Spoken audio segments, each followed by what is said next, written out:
السلام علیکم۔ آج ہم بات کرتے ہیں کہ جو ترکی، سعودی عربیہ اور پاکستان نے آپس میں ایک سیکیورٹی پیکٹ سائن کیا ہے۔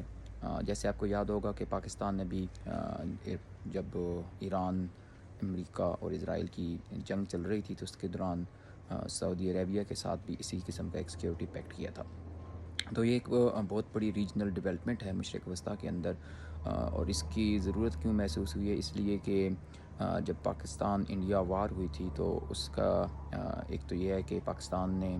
اپنے سے ایک بڑے دشمن کا، اور اس کے ساتھ جو کہ انڈیا کے ساتھ کمپلیٹلی اسرائیل کی ٹیکنالوجی بھی شامل تھی، تو پاکستان نے اپنی دفاعی صلاحیتوں کا خوبصورت مظاہرہ کیا اور چائنا کے تعاون سے انڈیا کو بہت زیادہ نقصان پہنچایا، اور جس کے اندر ان کے 5-6 رفال طیارے جو تھے انکلوڈنگ 2 ادرز جو ہے وہ ڈیمیج ہو گئے۔ پھر ان کا جو رشین کا ایئر ڈیفنس سسٹم تھا اس کو بھی پاکستان نے ڈیمیج کیا، اور اس کے علاوہ باقی بھی ڈفرینٹ جو الیکٹرانک وارفیئر تھی اس کے اندر پاکستان نے ڈیمانسٹریٹ کیا کہ دے آر کیپیبل، اور ان کی جو ڈیٹرنس پاور ہے یا ڈیفنس پاور ہے وہ اپنے سے بڑے دشمن کا بخوب مقابلہ کر سکتی ہے۔ تو اس کی وجہ سے پھر جتنا بھی اسٹریٹجک شفٹ آیا، اور کیونکہ ایران وار کے دوران جب ایران نے جتنے بھی سعودیز کے ایئر بیسز تھے، امریکن ایئر بیسز سعودیہ کے اندر، بحرین کے اندر، یا گلف ریجن کے اندر، ان کو ٹارگٹ کیا، تو اس سے جو وہ کنٹریز تھے ان کو یہ محسوس ہوا کہ جو امریکہ کے ساتھ ان کے جو سیکیورٹی پیکٹ ہیں وہ ان کی جو دفاعی ضروریات ہیں یا اس کو وہ پورا نہیں کر پا رہے، تو اس لیے اب ان کو امریکہ سے نکل کر کچھ جو ہیں ریجنل اسٹریٹجک الائنسز بنانی پڑیں گی۔ اور اس کے ساتھ سعودیہ جو ہے وہ اسٹرگل کر رہا تھا تھوڑا سا، پہلے وہ الائنس کے اندر تھا یو ای کے ساتھ، یمن کے اندر، اسی طرح سوڈان کے اندر اور لیبیا کے اندر، لیکن یو ای جب سے اس نے سائن کیا اسرائیل کے ساتھ، اپنا ابراہم اکارڈ کا ممبر بنا، تو وہ اسٹریٹجیکلی اپنے آپ کو اس نے امریکہ اور اسرائیل کے ساتھ الائن کر لیا، تو جو سعودیز انٹرسٹ تھے وہ بری طرح اس سے افیکٹ ہوئے۔ تو اس لیے سعودیہ جو تھا اس کو ایک بولڈ سٹیپ لینا تھا کہ کسی طرح وہ تاکہ بیلنس آف پاور کر سکے ریجن کے اندر۔ اور سعودیہ اور ٹرکی کے کیونکہ ریلیشن ابھی کچھ عرصے میں جو 1-2-3 سال پہلے جب وہ ایک جرنلسٹ جو امریکن سٹیزن ٹرکش جرنلسٹ تھا، اس کا قتل کی وجہ سے ٹرکی اور سعودیہ کی جو آپس میں ٹریڈ تھی وہ تقریباً ٹوٹلی ڈسٹرب ہو گئی تھی، $1.5 بلین سے کم ہو کر $5 ملین پر آ گئی تھی، بلکہ سعودی کے اندر ٹرکش کی مصنوعات کا بائیکاٹ چل رہا تھا۔ تو اس ایشوز کی وجہ سے وہ تھوڑے سے ان کے لیے ایک اسٹریٹجک ایشو بھی تھا۔ تو یہاں پاکستان نے ایک اچھا رول پلے کیا کہ ایک تو ایران کی وار کے اندر بھی، ایران اسرائیل اور امریکہ وار کے اندر اس نے کوشش کی کہ جو ایران ہے وہ سعودیہ کو کم سے کم ٹارگٹ کرے، اور سعودیہ کو بھی اس نے رسپانس دینے سے روک کے رکھا تھا کہ جو ہے نا، جو اسرائیل یا امریکنز کی کوئی اگر انڈر دا ٹیبل کوئی یہ خواہش ہو سکتی ہے کہ ریجن ڈسٹیبلائز ہو جائے، تو اس کو کسی حد تک انہوں نے منیمائز کیا۔ تو ان ساری کوششوں کی وجہ سے جو ہے پاکستان اور سعودی عربیہ آپس میں پہلے بھی ڈیفنس ایگریمنٹ ہمارے چلتے رہتے ہیں، بہت ساری پاکستان کی جو ڈیفنس فورسز ہیں وہ سعودیہ کے اندر موجود رہتی ہیں، ان کی ڈفرینٹ، اور اس سے پہلے سعودیہ نے ایک انٹرنیشنل الائنس بنایا تھا، اس کی بھی جو لیڈرشپ تھی پاکستان کے ایک جنرل کے پاس تھی۔ تو وہ ساری جو ہسٹری ہے اس کی وجہ سے، اور پھر کرنٹ پاک انڈیا وار کی وجہ سے جو سعودی عربیہ ہے اس نے پہلے پیکٹ انیشیٹ کیا، پھر ہماری ٹرکش کے ساتھ ڈفرینٹ نیگویشن تھی، کیونکہ ٹرکی جو ہے وہ ایک بڑا یونیک سا وہ بن جاتا ہے، ایک تو وہ نیٹو کا بھی ممبر ہے، اور پھر ساتھ ہی وہ اس کے جو ڈیفنس سسٹم ہیں وہ رشیا سے بھی اس کے پاس موجود ہے، اور پھر امریکن ٹیکنالوجی بھی یوز کر رہا ہے، تو اس کو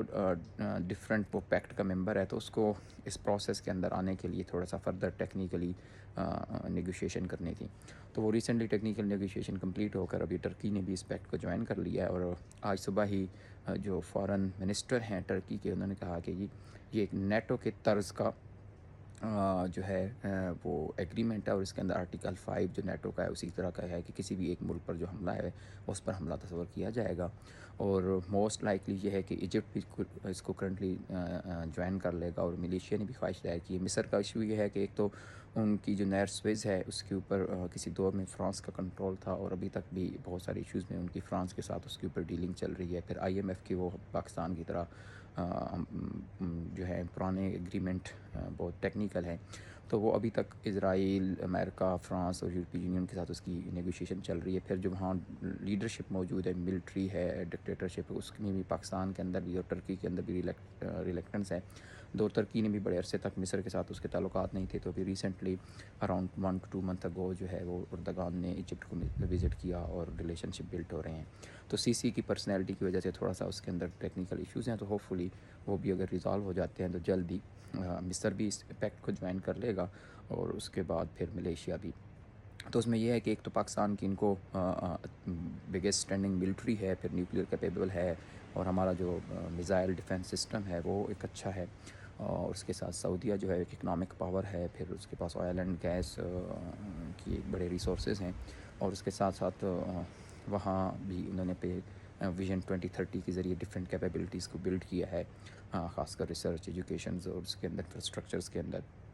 اور ترکی جو ہے اس کی ڈیفنس انڈسٹری بڑی امپروو ہو گئی ہے ان کی، جو ابھی پہلے کسی دور میں وہ ڈیفنس کو امپورٹ کرتے تھے، اب وہ ایک بڑے ایکسپورٹر بن گئے دنیا کے اندر، تقریباً جو ہے 35 نمبر پر وہ رینک کر رہے ہیں، اور اراؤنڈ $2-3 بلین کی ان کی جو ہے وہ ڈیفنس پروڈکشن ہے۔ تو یہ ساری چیزیں جو ہیں اس پیکٹ کو بڑا اسٹرانگ کرتی ہیں کہ یہ ڈفرینٹ کمپوننٹ آپس میں ملیں گے، تو ہوپ فلی، اور یہ جو جتنا بھی پیکٹ ہوگا اس کا جو فوکس ہے وہ کوئی چھوٹے موٹے ریجنل ایشوز پر نہیں ہے، کہ جو بارڈر یا جو ہے نان اسٹیٹ ایکٹر جس طرح ٹی ٹی پی ہو گیا، بلوچستان لبریشن، یا جو ہوتیز ہے، بلکہ یہ جو پیکٹ ہے اس کا جو مین مدعا ہے وہ بڑے ریجنل جو پرپز ہیں، جس طرح کیونکہ اس کے اس جو ٹرائی اینگل جو بنی ہے، یا آپ کہہ لیں یہ جو مکہ الائنس بننی جا رہی ہے، اس کا آپ کمپیریزن کر لیں، بیسیکلی جو الائنس ہے ایک انڈیا، اسرائیل، یو اے کا، اور اس کے ساتھ گریک ان کے ساتھ شامل ہے، اور پھر سائپرس شامل ہے، تو وہ کیونکہ ترکی کے لیے بھی ڈفرینس ایک کریٹ کرتے جا رہے ہیں پرابلمز، اور خاص کر یو اے جو ہے وہ سعودی عرب کو یمن کے اندر بھی، اور صومالیہ کے اندر بھی، اور سوڈان کے اندر بھی کنفرنٹ کر رہا ہے۔ تو یہ اس نیچرز کے اندر وہ ہوگا، جس طرح پاکستان انڈیا آپ کہہ لیں کنفلکٹ وہ اس کے فوکس میں رہے گا، پھر جو ہے ٹرکی کا جو اسرائیل اور گریک کے ساتھ یا سائپرس کے ساتھ ایشوز چل رہے ہیں ان کے اوپر فوکس رہے گا، یا جو سیریا ایک بہت بڑا وہ ہے کہ وہاں ابھی ٹرکی کا انفلوئنس بڑا ہے، تو وہاں اسرائیل یا جو بھی ہے یو اے کو کس طرح اس کو ہینڈل کرتا ہے، تو سیریا اس کا ایک فوکس رہے گا اس کی اسٹریٹجی کا، اور پھر سعودیہ کے لیے یہ ہے کہ جتنی بھی اس کے ٹریڈ روٹس ہیں وہ اس کے لیے اسٹریٹجیکلی امپورٹنٹ اور وہ رہے۔ تو ہوپ فلی اس سے ایک مشرق وسطیٰ کے اندر جو ہے اس پورے ریجنز کے اندر ایک نئی آپ کہہ لیں کہ ڈپلومیٹک اور اسٹریٹجک آغاز ہوگا، دیکھیں اس کا کیا انفلوئنس آتا ہے اور کیسی چیزیں انفولڈ ہوتی ہیں، تو آپ کو اپڈیٹ کرتے رہیں گے۔ تو ملتے ہیں نیکسٹ ایپیسوڈ میں۔ Thank you.